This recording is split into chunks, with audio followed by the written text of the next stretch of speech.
ರಾಜ್ಯದಲ್ಲಿ ಎಸ್ಐಆರ್ ಪ್ರಕ್ರಿಯೆಯಲ್ಲಿ ಗೊಂದಲ ವಿಚಾರಕ್ಕೆ ಸಂಬಂಧಪಟ್ಟ ಹಾಗೆ ಸರ್ಕಾರದ ವಿರುದ್ಧ ದೋಸ್ತಿ ಪಕ್ಷಗಳು ನಿಯೋಗಕ್ಕೆ ದೂರನ್ನ ನೀಡಿದ್ದಾರೆ.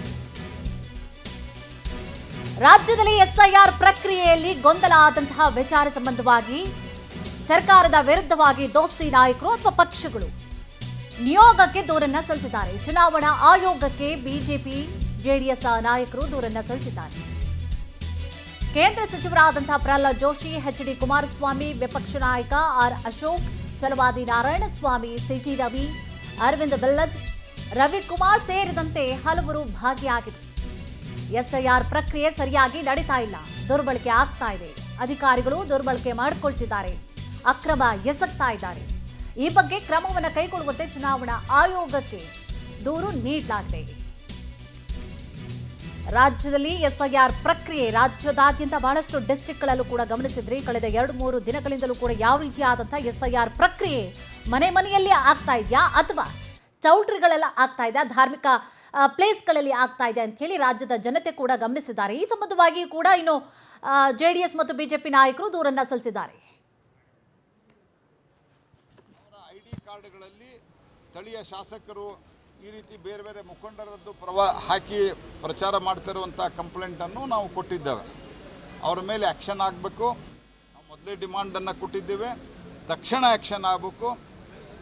ಎರಡನೇ ಡಿಮಾಂಡು ನಾವು ಕೊಟ್ಟಿರೋದು ಇಲ್ಲಿವರೆಗೆ ಏನಾಗಿದೆ ಅದು ಕಂಪ್ಲೀಟ್, ಅದನ್ನು ರೀಎನ್ಯುಮರೇಷನನ್ನು ಮಾಡಬೇಕು. ಇದು ಇಲ್ಲಿಗಲ್ ಆಗಿದೆ.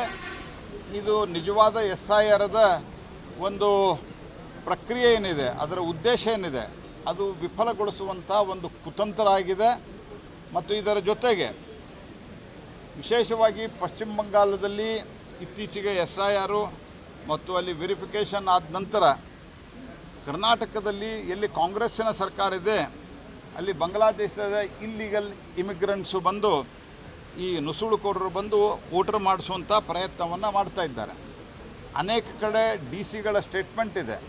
ಚುನಾವಣಾ ಆಯೋಗದ್ದು ಸುಪ್ರೀಂ ಕೋರ್ಟ್ನಲ್ಲಿ ಭಾಳ ಸುದೀರ್ಘವಾದಂಥ ವಾದ ವಿವಾದ ಆದ ನಂತರ ಚುನಾವಣಾ ಆಯೋಗ ಮಾಡಲಿಕ್ಕೆ ಅಧಿಕಾರ ಇದೆ ಅಂತ ಹೇಳಿದ ನಂತರ ನಿರ್ದೇಶನ ಕೊಟ್ಟಿರೋದೇನು, 2002ರ ವೆರಿಫಿಕೇಷನ್ ಮಾಡ್ತಾ ಇರಬೇಕಾದ್ರೆ 2005ಕ್ಕೆ ಕಂಪೇರ್ ಮಾಡಬೇಕಾದ್ರೆ 2002ಕ್ಕೆ ಅದರಲ್ಲಿ ಇರುವಂಥ ಯಾವ ವೋಟರ್ ಲಿಸ್ಟ್ ಇದ್ದಾವೆ ಅದರ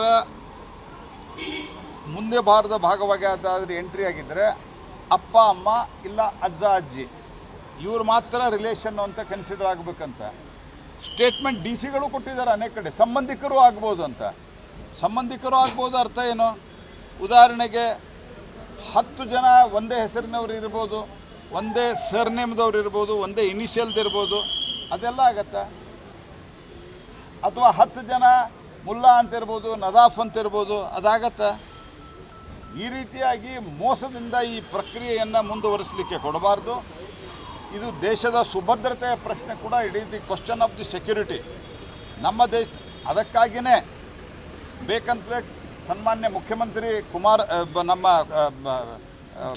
ಶಿವಕುಮಾರ್ ಅವರು ಬೇಕಂತಲೇ ಯಾರ್ದು SIRದಲ್ಲಿ ತೆಗೆದು ಹಾಕ್ತಾರೆ ಅವರಿಗೆ ಗ್ಯಾರಂಟಿ ಕೊಡೋದಿಲ್ಲ ಅಂತ ಹೇಳಿದ್ದಾರೆ. ಇದರ ಉದ್ದೇಶ ಏನು ನಿಮ್ಮದು? ಈ ಕಾಲದಲ್ಲಿ ಯಾಕೆ ಅನೌನ್ಸ್ಮೆಂಟ್ ಮಾಡಿದ್ದೀರಿ ನೀವು? ಇದರ ಉದ್ದೇಶ ಹೆದರಿಸಿ ಜನರನ್ನು ಹಿಂಡುಗಟ್ಟಲೆ ಕುರು ಹಿಂಡುಗತ್ತೆ ತೆಗೆದುಕೊಂಡು ಹೋಗಿ ಎನ್ಯುಮರೇಷನ್ ಮಾಡುವಂಥ ಒಂದು ಪ್ರಯತ್ನವನ್ನು ಅಕ್ರಮದಲ್ಲಿ ಇವರು ತೊಡಗಿದ್ದಾರೆ. ಹಾಗಾಗಿ ಇದರ ಜೊತೆಗೆ BBMPಯ ಏರಿಯಾದಲ್ಲಿ ಕೆಲವು ಆಯ್ದ ವಾರ್ಡುಗಳಲ್ಲಿ, ಆಯ್ದ ಬೂತುಗಳಲ್ಲಿ ಇವರು ಪ್ರತ್ಯೇಕವಾದಂಥ SIR ಮಾಡ್ತಾ ಇದ್ದಾರೆ. ಕಾನ್ಸ್ಟಿಟ್ಯೂಷನಲ್ಲಿ ಇವರಿಗೆ ಅಧಿಕಾರವೇ ಇಲ್ಲ. ಒಟ್ಟಾರೆ ಈ ಒಂದು ಸಂಪೂರ್ಣ ವ್ಯವಸ್ಥೆಯನ್ನು, ಪ್ರೊಸೆಸ್ಸನ್ನು ಬುಡಮೇಲೆ ಮಾಡುವಂಥ ಒಂದು ಬಹುದೊಡ್ಡ ಷಡ್ಯಂತ್ರವನ್ನು DK ಶಿವಕುಮಾರ್ ಅವರು ಮತ್ತು ಕಾಂಗ್ರೆಸ್ ಪಾರ್ಟಿ ನಡೆಸಿದೆ. ನಾನು ನಿನ್ನೆನೂ ಹೇಳಿದ್ದೇನೆ, ಅದಕ್ಕೊಬ್ಬ ಮಹಾಪುರುಷರು ಕೇಳಿದ್ದಾರೆ ಮಂತ್ರಿಯರವರು, ಚುನಾವಣಾ ಆಯೋಗ ಕತ್ತೆ ಕಾಯ್ತಾ ಇದೆ ಅಂಥೇಳಿ.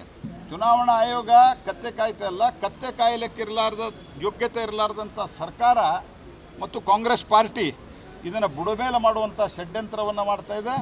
ನಾವು ಎಲ್ಲ ವಿವರಗಳನ್ನು ನಾನು, ಕುಮಾರಸ್ವಾಮಿಯವರು ಮತ್ತು ಛಲವಾದಿ ನಾರಾಯಣಸ್ವಾಮಿಯವರು, ಶೋಭಾ ಅವರು, ಕಾರಜೋಳ ಅವರು ಎಲ್ಲರೂ ಸಂಪೂರ್ಣವಾದ ವಿವರವನ್ನು ಕೊಟ್ಟಿದ್ದೇವೆ. ಎಲ್ಲರೂ ಎಕ್ಸ್ಪ್ಲೇನ್ ಮಾಡಿದ್ದಾರೆ. ಒಂದು ಸಂಗತಿ, ಅವರು ಭಾಳ ಸಮಾಧಾನವಾಗಿ ಎಲ್ಲವೂ ಕೇಳ್ಕೊಂಡಿದ್ದಾರೆ, ನಮಗೆ ಭರವಸೆ ಕೊಟ್ಟಿದ್ದಾರೆ. ಇದ್ರ ಮೇಲೆ ಆ್ಯಕ್ಷನ್ ನಾನು